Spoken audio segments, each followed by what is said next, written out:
Yeah, welcome back to the Adulthood Podcast, Volume 64, coming at you Sunday, June 30th, right on the cusp of July. Yep. 4th of July weekend is this week. That's right. So we're right in the middle of summer. We coming at you with another hot ep. We get deep on this one, a little philosophical. People like the philosophical ones, but we get deep into the artistry of what it is that we do. Ian Stottle? Yeah, I think that's a t-shirt. Plate PM. Thank you guys for listening. Again, if you want to see me live, I'm going to Nashville and Chicago. I'll be in Zany's Chicago on July 16th to the 18th, I believe. And I'll be in Nashville like the night before. Go on ianlaralive.com to check out the dates. And after that, I'm in Paris for the rest of July. Bonjour. I'll be around. Holla at me. I am DJ APM on all socials. Thank y'all for listening. Peace. Boom.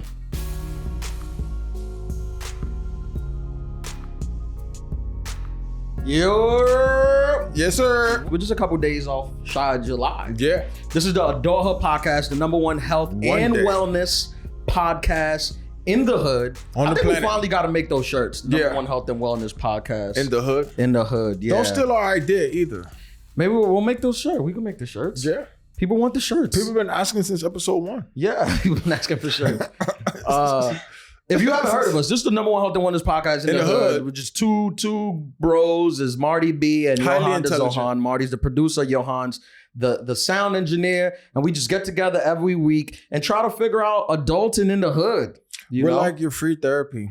Yeah. For people who can't afford therapy or Netflix, they just listen to us and watch us for free on a weekly basis and pay us no money and talk shit in our comments. Yes, and we enjoy that. Yeah. How you been, man? I've been great. I've been actually very fantastic. I actually recently discovered the show on HBO. Not your special, but shout out to romantic comedy.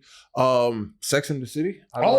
Sex and the City's on Netflix now. It's on Netflix too? Yeah, it's taken over. It's like having a second life, like Friends. Yeah. Okay. Like all these young Gen Zs started watching Friends. You know, Gen Z's try to say that Friends was problematic. Yeah. I'm like, if you don't sit your young ass down. I remember that. I feel like I'm an old uncle. Yeah, we are. Yeah, but Sex and the City. Favorite uncles. Have you seen Sex and the City, Marty? Never. It's actually very interesting to discover it though at this time. This is the time. Yeah. What the show is based on them when they were our age right now. Yeah. Like in our lives. But actually older. Well, I think Carrie was 35 in season 1. Yes. When it started. And the other ones are a little older, but like 37, 38. To see them at that age, at that world though, because that world does not exist anymore. Like it's a totally different world. And then should I rewatch it? Maybe I'll rewatch it. Rewatch it. Yeah, it's very interesting because like a lot of things, even like I'll go back and watch Entourage. Like Entourage could never come out. Oh, I've seen Entourage from season 1 to I think it's season 6. 5-6 times. I used to have remember DVDs? I had them too. I had the DVDs. Yes, it's my favorite show ever. Have you seen Entourage, Marty? Oh, you'd love it. It's about 4 guys in LA just having sex with a bunch of actresses and supermodels. It's it was right down your alley. It was every teenager's dream. You'd love it, Marty. Totally your vibe. In the 2000s though, Yeah, in the late early 2000s, like when it was reaching 2008, 9, 10, those years. Then there was 2 movies, I believe. But what about Sex and the City? Not just very interesting, like how they live their lives, but then to see them now because there's a spinoff. And what is it? And the thing is, but it got woke. And just like that. Yeah, and just like that. And just like that. It got too woke though. Yeah. But it's interesting to see the dynamics. Marty, the dynamics you woke? change. I don't know what you mean by that. Like, what do you mean by that? Are you one of these people that watch a comedy and get offended if the joke is offensive? I don't really. Not necessarily with comedy, because I don't think that you should, like, comedy is. I just don't see the point in getting offended by comedy. Right. But how did you get there? Getting offended by comedy? Not getting offended by comedy. Because it's not comedy. seeing the point. Like it's meant to call out things that are uncomfortable. Right. Like but people don't learn that. No, people don't know that. So how did you learn that? Like I feel like that's pretty common sense. Like, it's pretty common sense. Yeah. It used to be. It used to be. Like I mean, definitely like I feel like I'll get offended more if like the comedian is known for being terrible. You know, like did all kinds of like insane stuff. That offends me a lot more than like offends you? That like just obviously like he like got busted for like assaulting a bunch of people, right? For assaulting people? Yeah, right. Am I thinking about that right? No, I think bleep his somebody name. Else. Yeah, I think you're thinking about somebody but, like, else. I'm thinking of like a couple comedians that I know. Like he did a bit that was like all the swear words matched up. mashed The up 7 together. words you're not allowed to say on television. The 7 words you're not allowed to say on television. Like that, and he did another bit about religion that I remember He was big watching. on religion. Big on tearing down religion, tearing down government, stuff like that. Yeah, like I remember... Well, calling out its, absurdities. Yeah. I don't want to say tearing down. Like I had those, like record... I don't... They weren't like little... But I had those, like when I was like very young, and that never offended me, but like hearing those comedians kind of come back, or like offensive things that they've like said, or people's experiences working with them, I'll look at the specials different now, but I don't... The old ones? Yeah. Yeah, but that's tricky because they were doing the speed limit of their time. You can't judge them by our speed limit now. Yeah, but I think just know, like, it offends me more if somebody like didn't treat people with like integrity or like kindness, or like came out as like... Right, but you may like you understand that as we evolve, like we may be living in a time right now where we're not treating people with that integrity, but we just don't know it yet. That's a great point. It takes time. Like you're doing the speed limit of the time. So are you saying that our speed limit has like gone down? It changes. Whether it's gone up or down. I don't know. I guess you can say down because you could say less things. Yeah. It changes, but yeah, like even if you look at like Eddie Murphy's early stuff, like. I mean, Eddie Murphy opens Raw with like some of the most offensive things that you could never say right now. Never. Well, comedy never offends me. That's the stories that come out about the person. Oh, well, that's different. That makes that's me look at that makes different. me look at the comedy different. That's different. But the comedy's never really offended me because it's just meant to call out like insanity. Yeah. And also, again, it's going by the speed limit of that time. And then people evolve, and then you could no longer say this, and you're like, well, back then you could have said it. Yeah. I heard somebody make this argument about like they were talking about American history, and they were talking about even like going back to like slavery and stuff, and they were talking about how obviously slavery is terrible. It's one of the worst, if not, it's the worst thing that the United States probably, I mean, you could argue Hiroshima, whatever, but it's the worst things that we've done as a society to each other. But some people, I've heard people make the argument that the people who were doing it then, at the time, that was the speed limit. Like, it was legal to have. It wasn't a lot. Like, picture right now, everything that's legal to do. Like, obviously, a lot of things have changed, and most things that are bad are illegal. But even if there'll be more things in the future that'll probably be illegal that you're doing right now. But in the future, you would just be like, oh, back then I thought this was the thing. And also they were like, they weren't evolved as we are evolved as like a society, which is not to make an excuse, but it's just to say, I think I was watching somebody argue about, they were talking about how like some of the founding fathers, like they were saying that some of the founding fathers were like slave owners or weren't the best people. And they were like, sure, they weren't. Obviously, they were not by our standards, but by their standards, they were just regular people. But on top of that, they were only like 21 years old. You know what I mean? Like, imagine they were like very young. Yeah. Yo, you're not even online until you're 25. The screen went down. But like, so think about it. They basically started a whole country at 21, bro. Like, that's crazy. That's basically like, the people who started Facebook and stuff. Like, you start your own social media company or something. Like, you have no idea about like life. And I think George Washington was like 21, 19. I think like 19, like in the American Revolution. I think he was like 19. Like, he couldn't even get into the bar. Yeah, that's pretty wild, right? To think about. If you think about it, to think about. I think it's weird to not weird. It's whatever. It's human nature, but to judge, like, we judge people based on our speed limit. Mm-hmm. And the people, and in their defense, they're like, well, we didn't know. Bro, that's a great analogy. I never thought about that, especially like regarding comedy. But like, then it also makes you think about like, if you take that, like, what about music? You know what I'm saying? Because again, now we live in we live in an era, we live in a period where a lot of people's music, like, you can't play, people got canceled, you know what I mean? Like all of the Diddy and the Cassie stuff. So like, that's obviously like, that's terrible. But then it's just like that music that came out at that time. Like, imagine, can you make a period piece about a certain time? Like, can you even play the music anymore? Because like, at the time, tell me, can you? I don't know. I was thinking about that because like, you can't play Diddy no more? I don't. Or like, if I do, I go into like certain parts where if it's a feature, I'm going into Big or I'm going into Little Kim or whatever, because it's just like people get offended by Marty, if you were at a nightclub partying and the DJ played a Diddy song, would you be like take this off? Doing? I'm writing a letter to the owner. Yeah. Wait till I get to Yelp.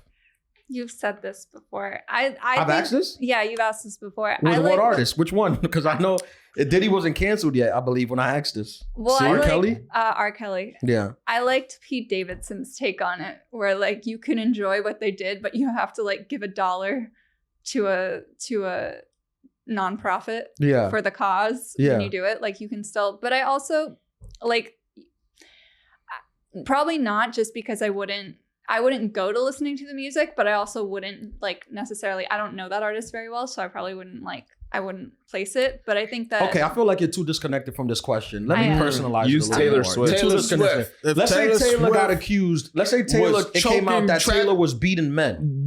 Beat the shit she out of was Travis. Abusive to men, Take right? that out. And out videos came out, videos came out of her smacking after she does the stadium. And Travis Kelce come up to give her a hug. She smack him in the back of the head. Or she smashed the guitar over his head. And all this video went viral of Taylor being abusive to men, right? And then you're at a I don't know, where do they play Taylor Swift music? A yoga retreat. Yeah.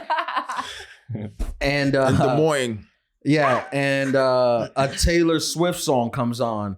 Are you getting up with the same veracity to ask them to turn it off as you would if a Diddy song came on? I feel like 22. I don't know. That's a really hard question. See, now you personalize it. Now it's hard. That's a great question. When it's R. Kelly and Diddy, it's easy. Turn them on, cancel them. They're terrible people. We flip it. But when you talk about Taylor, now it's gets tricky. I think that well, I have an opinion about this because the J.K. Rowling thing upsets me, and I know I stand by myself in this. And that's that, like, I don't think you do. What's your take?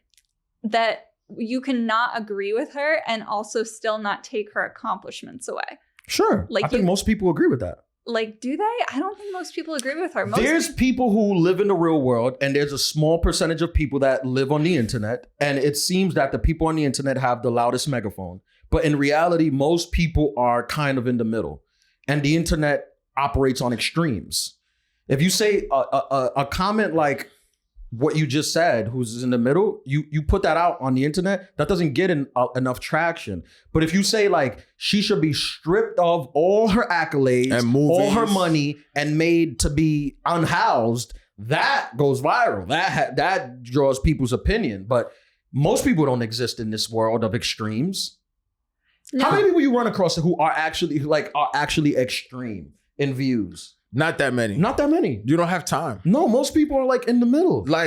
And to say that because like things are expensive in life. My Uber driver like sells Monjuro on the side. Like that's how hard life is. So you don't got time to be, being on the extremes.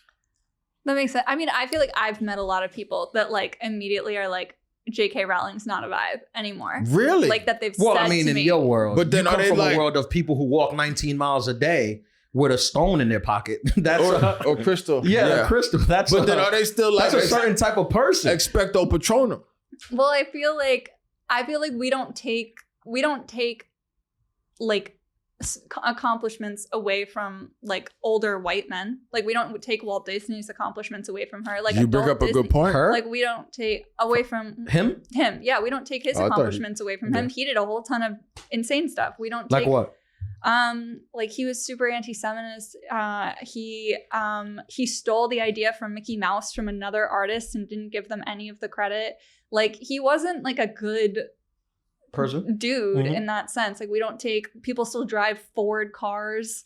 He did a whole ton of messed up stuff. Henry Ford? Yeah. Like we don't attach them to their product. We still it sounds value to their me product. like you're defending Taylor Swift. I'm not defending Taylor Swift. I'm saying that we have picked a side of the argument in a lot of other sectors, but we hyper focus on it in like certain areas. So like in my head, the J.K. Rowling bit, like I wouldn't take her accomplishments away from her just because she has an opinion I don't agree with. Right. But I don't know if I would also take Taylor Swift's accomplishments away from her just because she did something I don't agree with. But all right, go ahead. I was gonna say because like, all right, it's one thing to have an opinion, but then it's another thing to like do physical acts. That's right? a good point. So if there was physical acts there, then yeah, it would make me really sad. It would make me really sad. If she did that? Yes. Yeah, Diddy made me really sad too. Because then I couldn't listen to a 10-minute version all too well. And you would have to listen to it on your own in your headphones when you're walking on your secret time. I wouldn't anymore. I just do oh it my sadly. God, you're lying. No, on your I'm private not. time. You're lying. On your private time, she would be out of your playlist? On your private thoughts. In your earphones? Like, not even on streaming. If it really upset me, yeah. All right. It depends what she did, right? Yeah, like, it depends what she did. I feel like if you found out she was beating cats, you could probably eliminate her. But if you found out she was beating men, you're not taking her out of your playlist. If I found out that she was, if she did something, because to me, maybe this is mean, that's not the most egregious thing you can do. Like, we all know the most egregious thing that you, like, more egregious thing that you can do. Like, if a child. Sure. Okay. Like, but if it was something like really, really bad, like, yes, it would make me real sad. But I probably would just not, I wouldn't think of her music the same way, which is the thing. It goes back to the comedy thing. But you would still listen. I don't know if I would go as far as to tell someone to turn it off, but I wouldn't be like, but on your own, in your headphones. I wouldn't go to her concerts anymore. But would you listen? Probably. I wouldn't turn it off if it came on a playlist, but I wouldn't seek it out the way I currently do.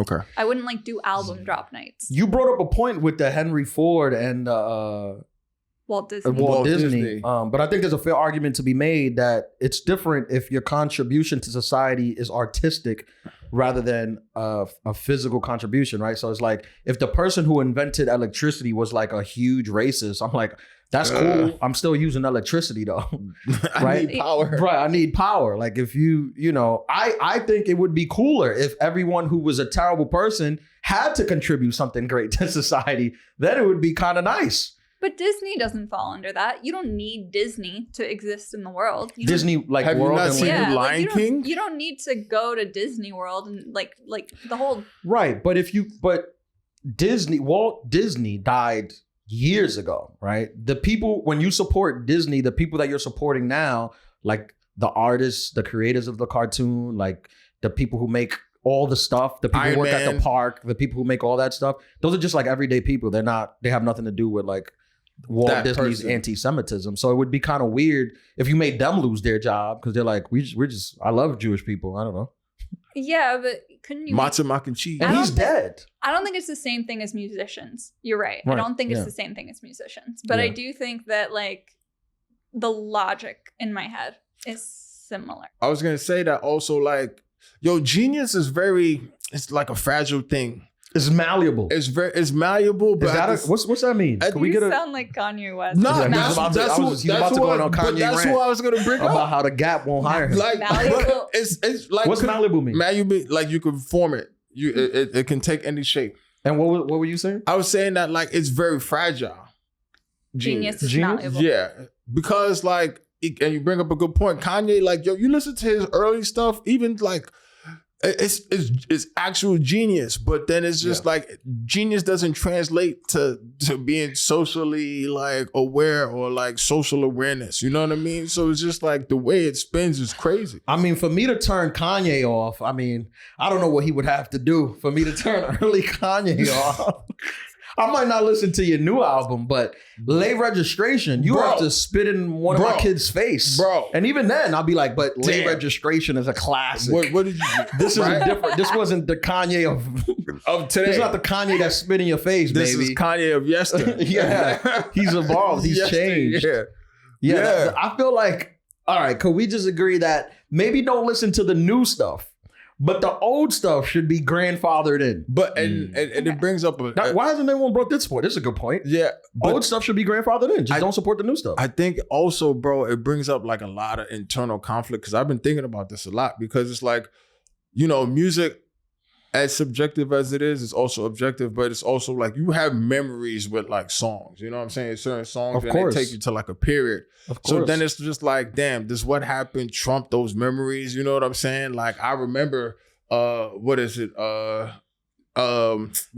we always do it this time. You know what I mean? Or like hands up and stuff. I listened to Late Registration recently, like 2 weeks ago. I just put on the album because I was arguing with a friend about whether it was a classic or not. And I, for some reason, I remember it. I was like, I don't think it's a classic like his Wait, what late I said? registration is It's the second one. It's the second one. It's college dropout, late registration, graduation. I was listening to graduation. Yeah. And I was like, I don't think it was as good as late registration and college dropout. But graduation, classic. Just start to finish. It took everything to the classic. next level. Yeah. And when I listen, I'm like, this is a music. Like, I get the musical genius stuff. And then the thing is, too, is that after graduation, he crashed the car and went to 808s. And I love the 808s. But I didn't appreciate it at the time. Yeah. It was too drastic of a shift until like I like lived. But see, I sound like an old man, but like that's when you had to live with like an album. Yeah. And then it just changed. And then you like get into a mind state of like, oh, like he's pushing this thing past like almost with like Eddie in comedy. It's just like there's a barrier and this guy is just like pushing past it. I feel like people are lying publicly and pretending that they're not listening to these artists who've been canceled and I know they love them because I'm doing it. so I'm gonna assume everybody else is doing it. Bro, let's step in the name of love. Come on at the cookout and see what happens. Out of black barbecue, no one cared. I mean, black people are funny because they're like, I feel that white people be getting more offended about black people stuff than black people. Like, all the black people they don't care. Like they'll be like, oh, you heard this person said the N-word? And they're like, yeah. White people say the N-word all the time. I don't like who gives, like I gotta go to work. Yeah, like I'm running late. I'm on the subway. And then it'd be like these, precious white women who are at the protest, like, stop saying the N-word. Yeah. And black people are like, I gotta get to work because you get out of the way. I'm about to be late. I don't got time to sit here. Word. And hold up traffic. Yeah. Shout out to all the white women. There's a lot of listeners. I love them. As people, not as. Yeah. Shout out. Yeah. What do you think about like comedians that did that though? That like pushed the barrier through? Well, I think comedy, I think people should always give them the thing of like, we're trying to be funny, right? So like as comedians, we admit that. Like, we admit that we're trying to be funny. Being funny is like difficult and we're trying to be that. So in trying to do anything, there's room for you to fail. Like, so sometimes you fail and you say like offensive stuff. But at the end of the day, like, I've said some stuff that could be offensive, but I was just trying to be funny. Like most times, I would say 99% of the time, I don't even believe the stuff that I'm saying. I might just be pushing the envelope, just trying to be funny, trying to elicit like a laugh. Yeah. So as a comedian, you're gonna fail. So as long as people give you room for that, right? Yeah. Like, I'm more concerned with like what Marty said, where if you're doing stuff aside from the art, that's like, as a comedian, like if I find you aside from trying to be funny, like if a clip comes out where you're like talking disparaging a group of people, but it's no context of being funny. Like, you're not in the context of being funny. You're not on a podcast. You're not on stage. You're not trying to be funny with your friends. It's just you spewing hate. Yeah. Then I'm going to be like, okay, that's hateful. You can't defend that under the umbrella of trying to be funny. Okay. But on any avenue where I'm like trying to elicit laughter, like I'm clearly trying. I'm trying to do this. So occasionally I'm going to fail. Yeah, that's true. Yeah. But I think some people too, like, I don't know if it's a lack of like social cues or whatever, but sometimes people can't get that you're trying to be funny or you're trying to do something. Everything is now, like, we live in that clip society. So like 30 seconds, if it's taking longer than 30 seconds, like, oh no, you're not being funny. You're being like this, so you're being that. Yeah. Well, I've said this before. I mean, I think more than ever, the internet has empowered people to think that their opinion means anything when it's like, it literally, I think some people can't swallow that pill, like that their opinion doesn't mean anything. Everything on the internet is true. Yeah. Like I see people right now, some of the biggest names, they'll post, let's say like a Kevin Hart clip will get posted and there'll be people in the comments like, he sucks, he's this. And I'm like, this is just your opinion and you're entitled to that. But the fact that in your mind, you think that your opinion is like going to valid enough where it should be spread out to the world when it's hate. If it's positivity, you can make an argument of like, I'm spreading positivity and that is a good thing for society. But when it's hate, you're just spreading hate and you're like, yeah, my opinion is hateful. I'm just spreading hate. And that's not to say, sure, we're in the public eye, we're artists. You're allowed to have your opinion on our art, right? But there's a difference between you like thinking I'm not funny and you going on my page adding me and then sending me a DM telling me I suck and should die. Yeah. Right? There's a middle level before. Yeah. There's a middle level there. There's a lot of mental health issues on the internet. I mean, like, is that like an understatement? Yeah, that's like that's crazy. You're absolutely right. And it's just like, but also, what is your end goal in this? Like in this hate? Like, what do you want? Like, what do you want out of this? You know what I'm saying? I think we mentioned this on the last pod where people are just searching for attention. They're just not happy with some stuff in their life and they spew that. Like if you don't, I don't think you have to be a mental health expert to logically reason. Happy people who are happy with their lives aren't commenting hate on people's page. That's just not happening. Like it does logically, you don't have to be a doctor to understand that. Think about a happy person. Think about a person who's like happy and like, you know, no one's happy all the time, but a positive, happy, productive person who's happy with where they are in life. They're just not, they don't have the time to go on a comment and be like, you suck. Yeah. It just doesn't make sense. It don't register. When you do that, you are 100% telling the world that you're not happy with where your life is at right now, that you're in a sad place and you want to give that off. You know, you want to transfer that energy.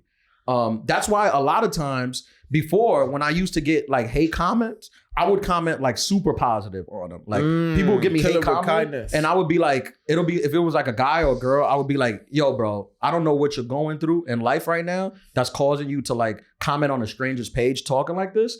But I hope whatever you're going through works out for you. Yeah. And sometimes they would honestly be like, thanks.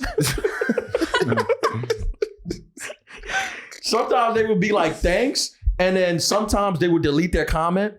Or sometimes they would be like, I'm a fan of yours. I just kind of wanted to see if you would engage. I didn't think you would see this. I get that a lot. I didn't think you would see this. That'd be the thing too. Yeah. Like not thinking that the person would see it, but also they see it, bro. Drake, when you comment hate at Drake, he sees it. But my thing is the idea that they don't see it, you're adding him.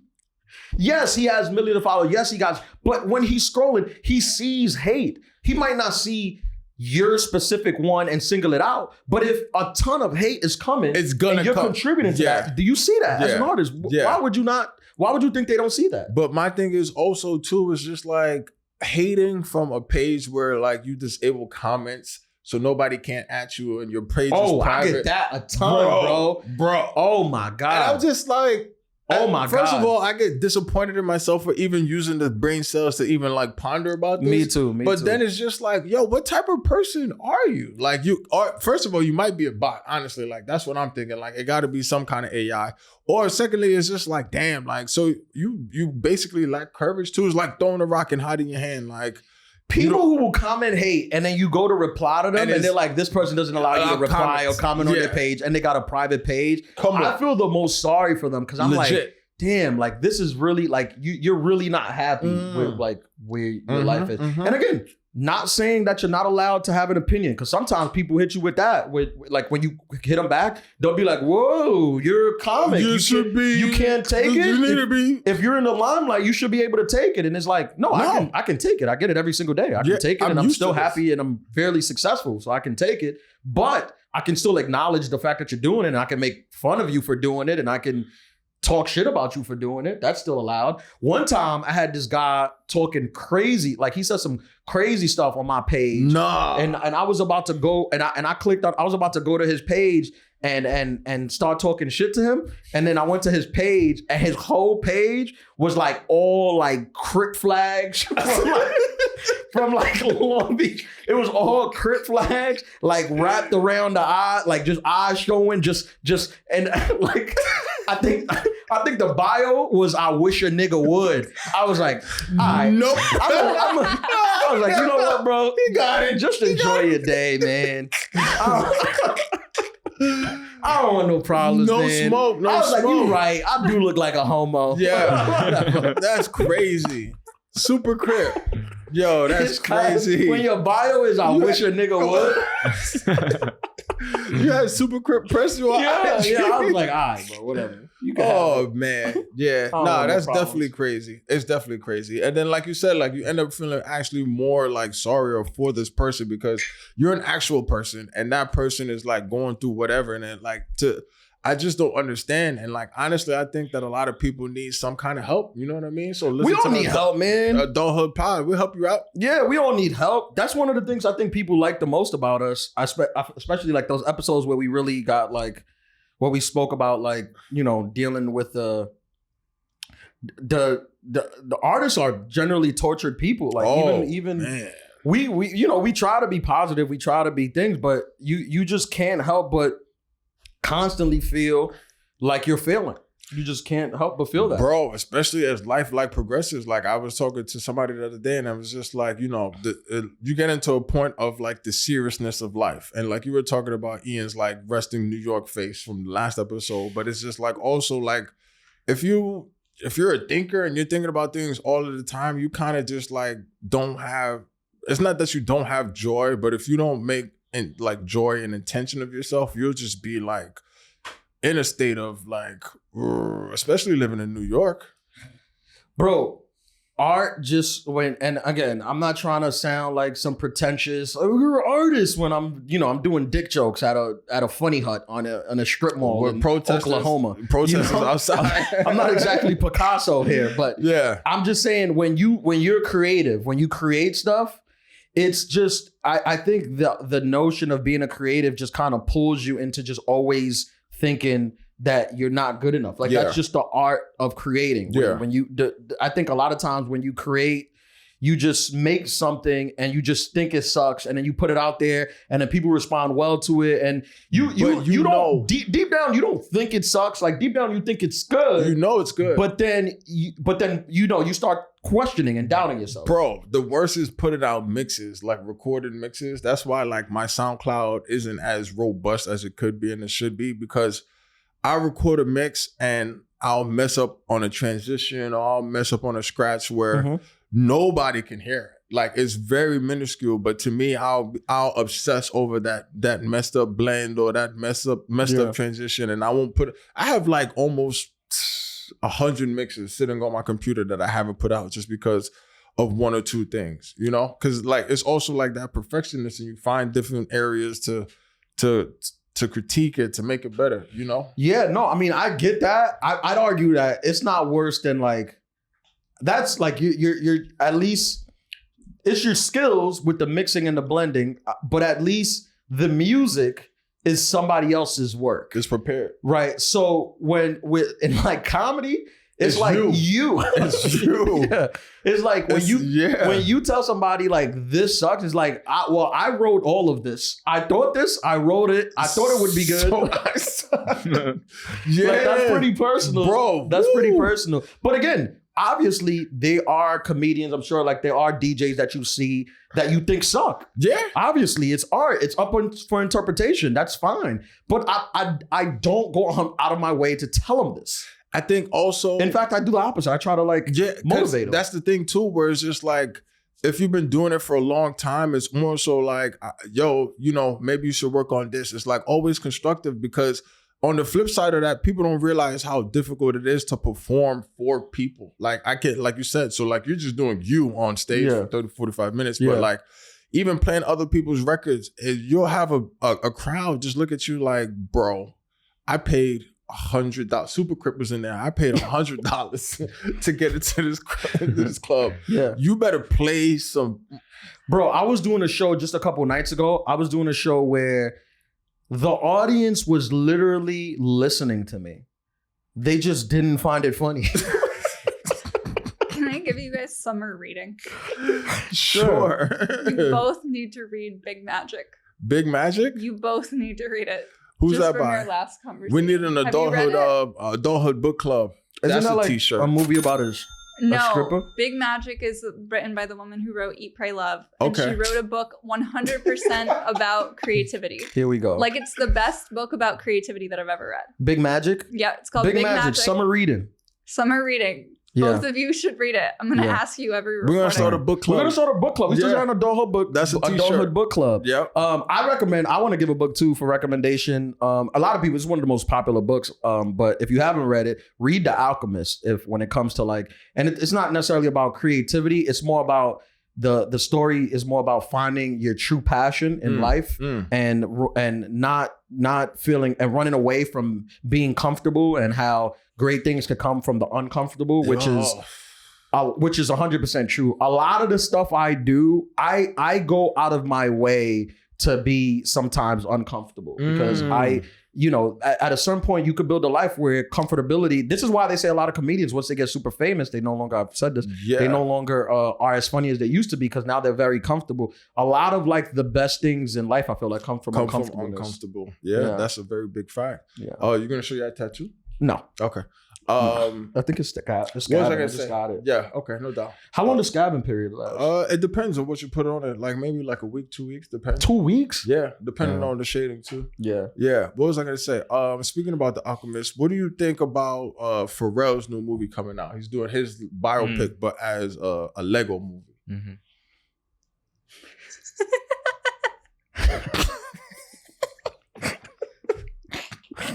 Which being as for the first half of the podcast, I was talking about not hating on people and not calling out people's dumb ideas. I think it's great. I think it's great. I think everybody should do a Lego movie and be a cartoon and all that stuff. That's awesome. Yeah. I can't wait. I think it's great. I love to hear about people's stories at the beginning. Cause the truth is, like, when you in some type of field where there's no like natural path, like there's not like, all right, you get hired, you start at the bottom, then you get promoted, and you get promoted, and eventually you could end up at top pay or CEO or whatever. When there's no route for that, most of the time, obviously you're doing it because you believe in yourself, and that's what makes you go on every day. But most of the time, every day you understand that there is a very real reality where it may never happen. Yeah. And you have to kind of be like, but I'm okay with that. Yeah. I'm doing this because. Yes. I'm okay with the fact that this may never happen. Yeah. Although I'm doing it because I believe it will. Yeah. No, for sure. So a lot of time when you hear like these megastars, they talk about, I love hearing that. Like when you hear somebody who blows up, like even the Kanye documentary, when you hear somebody who gets big and they talk about the early stages and you see him and you're like, you could see it in his face where you're like, is this going to happen? Like, I don't know if it's going to happen. And just the resistance of like people not understanding your vision. You know what I mean? Where it's just like, here's this guy who has all of these sounds, and Kanye, even Pharrell, like where it was too much for people. The people who were there, who were like, quote unquote, what did they call them? The guardrails, what do they call them? You know what I'm talking about? The gatekeepers. The people who are the gatekeepers, they didn't have like, I don't know, the wherewithal or the vision. And then it was just the one person who was just like not at the top, that was just like, nah, you know what, I like what you're doing. Yeah. That got them in, and then next thing you know, they become the next big phenomenon. And it's just like you have to keep going. In the last song on the College Dropout, Kanye talks about like the early phases trying to get signed. And it's like a 12-minute song. I listen to that song like every couple months. Yeah. But he talks about like going into the studio and he's like, I played them Jesus Walks. And they told me no. Like, I played them this song that went on to become one of the biggest songs ever. Of all time. I went into different studios and had the song ready. Performed it. And the experts in this business heard it and said no. No.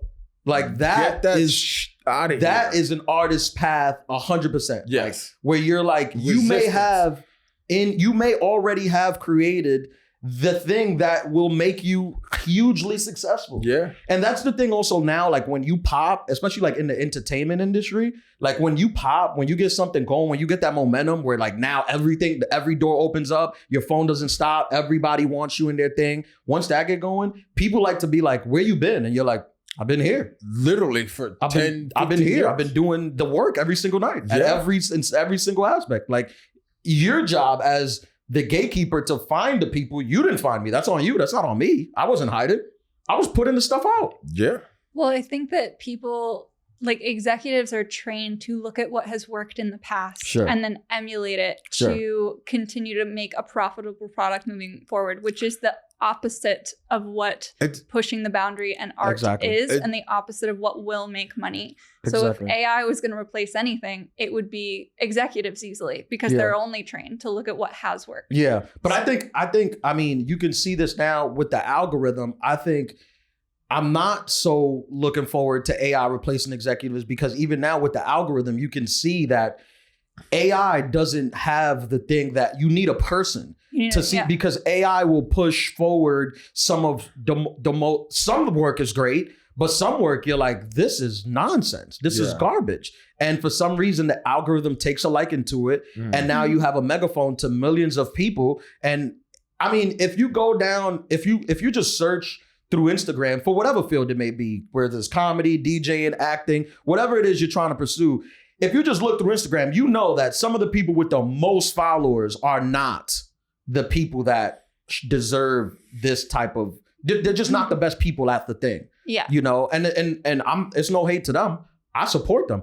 I want everybody to get that. I want everybody to get the megaphone, because then we'll all be at the same thing again. And it'll be, all right, well, now what's the talent? Because if we both have 5 million followers, now what? Now we have to actually do the art, whatever it is. And then to piggyback off that, but it's also like the people who, because it's an interesting like dichotomy. There's the people who just got so good at what they do that the traction just took off. Yeah. And they're really like recluse. Like they're not really about the follow. They're really just all about the art. Yeah. So then now they have to adapt to like having people put phones in their faces and stuff, where it's just like, man, I just like playing music. You know what I mean? Like I want to fall back. Yeah. So that's the algorithm is an interesting thing, and I think it's changed. I think it's changed in like the last few, maybe year or months.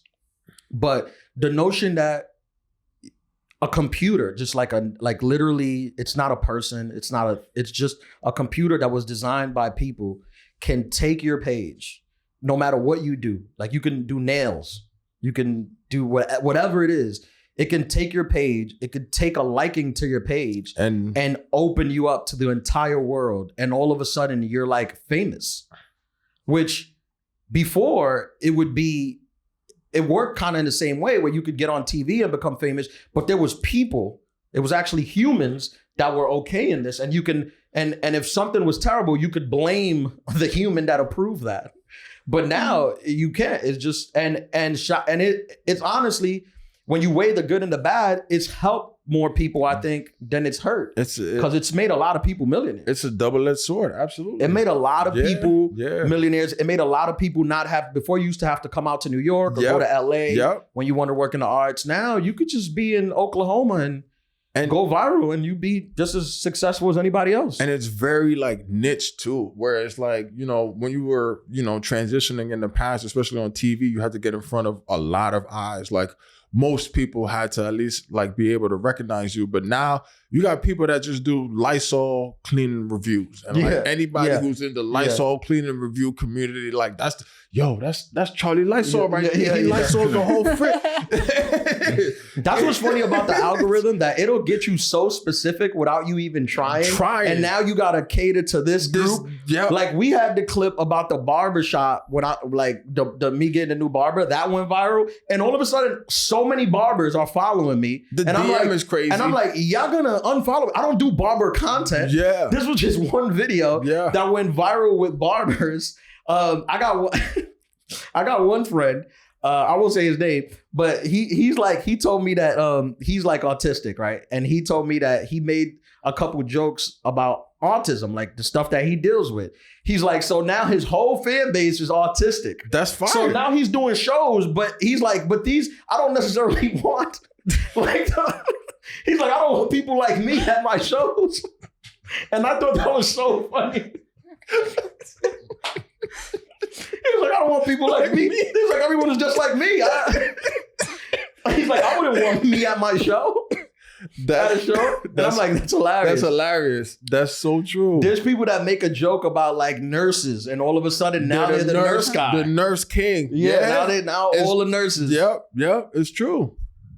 That's so funny. It's a niche society. That's a t-shirt. No, TikTok's crazy. I read last week, I talked to Johan's ear about this already, but I read a book, a new book comes out every year of the TikTok trends for that year and how to blow up on it. So I read the one for 2024 to get like what. When does it come out? Like December 23? When does the book come out? This one came out, I think, a few months ago. Okay. But I read it a few days ago, not right when it came out. But It was crazy how many things it was listing that the algorithm has like redesigned for, where it was like, it takes accountability. Like we know it takes accountability of what you watch and how long you watch it and all these things, but it was like going into detail about like, it literally keeps track of your movements across your entire phone and then uses like, you know, just basic data to push things to you that it thinks you might like. And it was like it explaining how accurate it was. And I was just like, it's super accurate. Yeah. I was like, Really? The one on TikTok apparently is like a total another level than the ones that Facebook and Instagram developed. And like, I was listening to it and I was just like, that makes sense. So can we expect our page to blow up now that you read this? Yeah, did you figure it out? That makes sense. I found like 6 or 7 more resources that I was like, and they all contradict each other. That this doesn't. No, apparently you can. There's these sites where you can go on and find what people's algorithms are directing them towards, and then aim towards the middle instead of the ones that are like the most popular, and then kind of pull low hanging fruit from there. And I was like, say that again. I'm sorry. That makes sense. You lost me. So you can go onto these sites and like, you know how people really hyper focus on SEOs and they go for like, you know, the ones that obviously have the higher number of people searching them. But there's sites that you can go on where you can kind of aim towards the middle of that pack, that where it's like not a super saturated market, for lack of a better word. And at the same time, enough people are searching for it that your content is likely to come up, and then use that to direct your content. Yeah. And so like pull topics from that for the week, like use like, you know, descriptive words like that, use hashtags like that, and kind of aim towards the middle market, and you'll find more of a result than aiming towards like the ones that are doing the best. Yeah. And it's so weird too. Like the weird thing about the algorithm is like you can post something on your page, it'll go viral. I'll post the same thing at the exact same time and it won't go viral. Yep. Yeah. And so it's obviously not it's not like how good the content is, right? Because if we can both post it, it's like bigger than that. But again, it's one of the things where like you take the good and the bad, and I think it's helped people, a lot of people. Yeah, it's helped people more than it's hurt people. Yeah. Let's get into some of the stuff real quick, because I know this is coming out on June 30th. We're already in July. Let's talk about summer. What are your plans for this summer? I will be traveling abroad. Yeah. Actually this week. Yeah. Flying out to a Latin speaking country. I don't know if they speak Latin anymore, but a Latin American country. Yeah. And then I might be going to Texas in August, but outside of that, you're just trying to stay cool. You know? Yeah. Where you going Christmas. for vacation? Yeah, vacation. I need some. I was talking to Marty about this before, where it's just like, I'm actually very much looking forward to this vacation. You know what I mean? Yeah. How long you going for? Just I think 5 days. 5 days. Yeah. Nice. With your lady? Yeah. Nice. I can't wait. I'm gonna go to Paris in a couple weeks. Bonjour. Yeah, I'm doing the summer Olympics are in Paris. Marty, why are you smiling so hard? I'm so excited for you. The Summer Olympics are in Paris. I'm doing a residency in Paris for 2.5 weeks where I'm going to be doing shows. Yeah, during the Olympics. That's fire. There's going to be, I guess, a bunch of Americans and English speaking people. So I'm gonna be out there trying to make them laugh after they're tired of seeing the backstroke all day. Yeah. And hopefully I'll get to catch some of these games. Bro, that'd be fire. I want to go see, maybe I'll go see Team USA or something. Have you been to Paris before? No, my first time. Your first time? Never been to France. You gonna call Tahiri for some pointers? Why? How to get the 100,000? Yeah. That's where you've been to France. I'm so excited for you to go to Paris. Like, I want to send you a list of like places to go, and then I want you to film yourself while you're doing the things. And they're girly things, but they're fun things. Okay? Because, one, you'll find all the other American girls who saw the same TikTok videos that I saw, which is why I did it in the first place. Like, you have to go to Corette, right? And is this a restaurant? It's a restaurant, and it's like right across, like it's like view of the Eiffel Tower. It's right by that area. So it's like super touristy. I know, I'm staying around the Eiffel Tower. Yeah. So you're staying in the first. Okay. So it's famous for giving you like these bowls of whipped cream, and then you just get like this cute little like pastry little tier thing, and you get like hot chocolate, but they only give you like a quarter cup of hot chocolate, and then the rest is like a huge bowl of whipped cream, and you get to spoon it on, and it's the best. And I hear the food isn't great in Paris. If you know where to go, like I can send you some places in like the 7th and in some of the other, like, I'm going to butcher this word, but arrondissements. Like if you around these nuts. That's what I heard. I was like, damn, Marty, you got me. It's like you really led me into that one. Around these nuts. That joke's gonna work so well in Paris.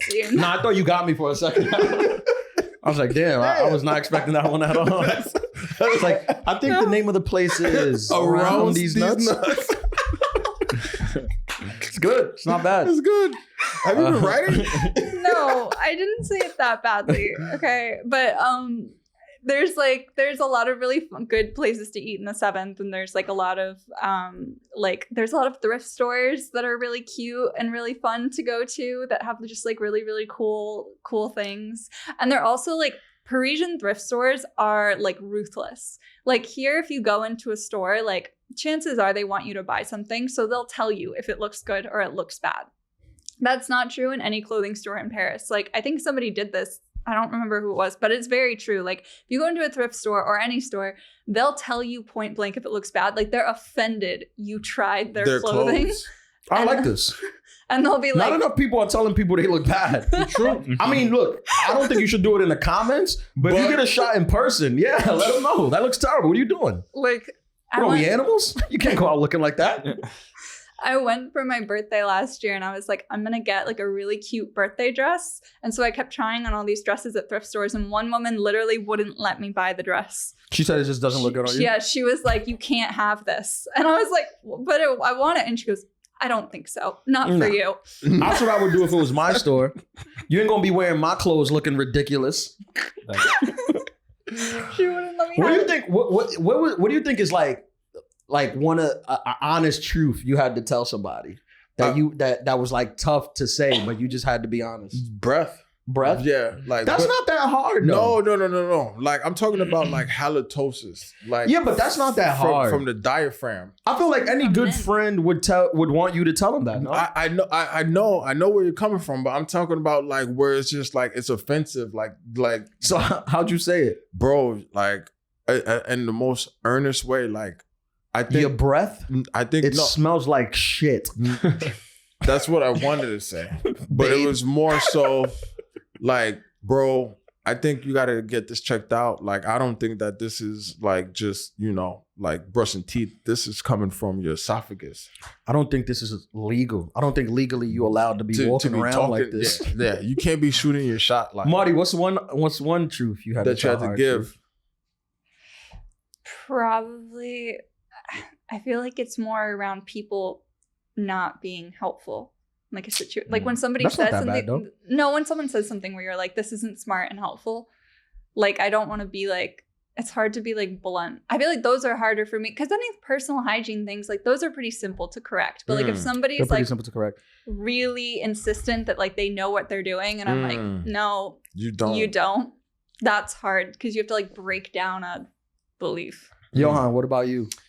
I would say. With strangers, or like not with strangers, but like I feel like I do it more with like family members, where like if they're not giving something 100%, or if they're like slacking off, or if they're like, saying that they're working as hard as they are with something, but they're not. I feel like I'll be pretty blunt with or it. You basically just tell them that they're not.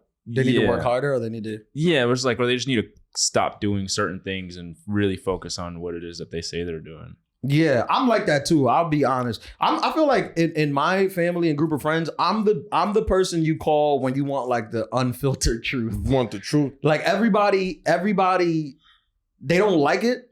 I'm not liked for this, but when they need like a life altering truth. Like I would tell them, you? but not even like not even in like I'm not like a dick about it. It's not even like in a dickhead way. But it's more like truth. Yeah, it's more like let's say you want to be an actress, right? And then you're like the stuff ain't working out or whatever, and people giving you advice like, oh, just stay to it. But you come talk to me, I'll be like, okay, you want to be an actress? Like now, are you taking acting classes? Are you reading acting books? Are you watching acting things? Are you talking to actors and actresses? Are you going to see theater? Are you going to see films? Are you like, you're not working at this at all? But that doesn't sound like, I mean, obviously it's the truth, but it's more like accountability. You're the accountability factor. Sure. Right? Yeah, I hold people accountable. Yeah. That's my job. I'm the accountant. That's the t-shirt. But I could see that. You seem like you'd be very good at that. That's a very dad trait. It is a very dad trait. And you're very good at it. Like, I would trust you to give honest, broken down Virgo of what you need. Yeah. I also tell people if they're like dating somebody, if I don't think they're good for them. Yeah, her breath stinks. Like I don't care. Like friends or family. Like, so when it comes to I won't say relationship stuff. I won't get too. That's difficult. I don't get too. You're putting yourself in the water, bro. Unless you come to me. And I'm like, specific.